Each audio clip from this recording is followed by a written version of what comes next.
kabuhayan po ng mga tricycle driver at delivery workers sa Dagupan, apektado rin po ng habagat. Para sa detalye ng balitang yan, kasama natin Idol Kate Dispo. 104.7 IFM Report.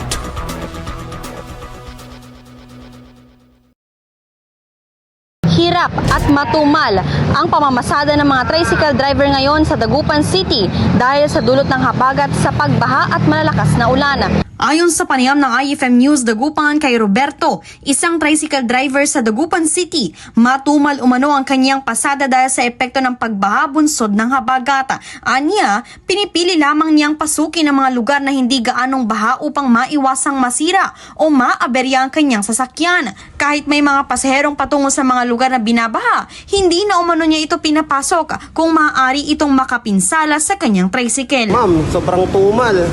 Baha. Hindi mo makalusong mga tricycle, masisira kasi makina yun pag nilusong mo eh. Dagdag pa ni Roberto, kakaunti rin umano ang kanyang mga pasahero dahil sa suspensyon ng trabaho at klase sa mga paaralan na ipinatutupad bunsod ng masamang panahon. Yun.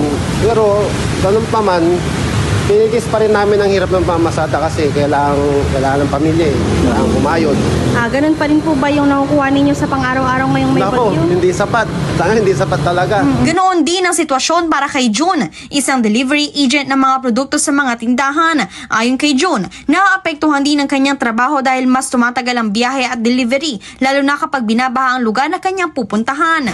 Siyempre, mahirap din makipagsapalaran pag pinasok ko po yan. Basta mamaya, madaanan mo yung mga hindi mo kabisadong dahil malubog pa tayo dyan. Kaya. Sa kabila nito, sinabi ng dalawang manggagawa na kailangan pa rin nilang pumasada at maghatid ng mga produkto sa kabila ng epekto ng habagat dahil ito ang kanilang pangunahing pinagkukunan ng pang-araw-araw na pangangailangan. Panawagan naman nilang matugunan na sana ang problema sa pagbaha at matulungan ng mga manggagawang direktang naapektuhan nito.